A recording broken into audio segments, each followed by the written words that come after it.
got a good head start, by the way, in the 2 months leading up to inauguration. Yeah. But I'll give you the high level. There's a short story and long story. I can give you the short story. Great. Sure. See, Vivek Ramaswamy is a very intelligent and honest politician. He's logical and he has a lot of clarity. So it was really good when Vivek Ramaswamy left DOGE, that is DOGE, and left it to Elon Musk to take care of it. He has given a pretty good reason. I want that everyone should listen to it.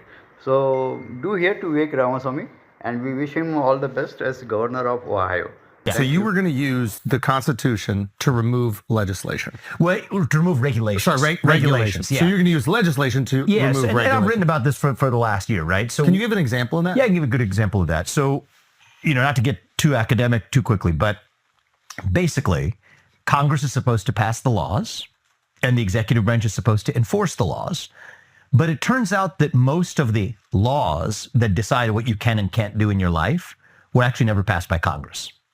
They were passed by people who were never elected to their position. The managerial class. The bureaucrats in D.C. What's a law? Give me an example. Yes, so they don't call laws, they call them rules, but they have the effect of laws. Right. Let's say the amount of fees that fishermen have to pay to the government to have a license to be able to fish in a particular area. Let's say it is the registration requirement before a bank or an asset manager is allowed to do business. Let's say it is the procedural hoop that a biotech company has to jump through before advancing from phase 1 to phase 2 of the development process.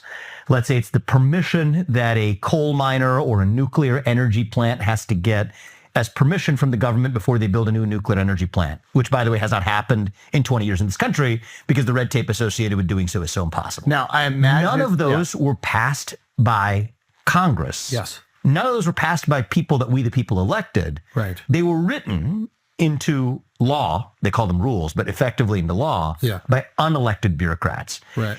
And the thing is, that's not a democracy, right? It might be something else, but it's not a democracy. Because in a democracy, if somebody makes a law that affects you, you get to vote them out. That's what it makes a law. These are more like edicts. Yeah. Right? Edicts come from a king because you can't vote him out. This doesn't come from a king, but it's a new kind of edict of a bureaucracy. So just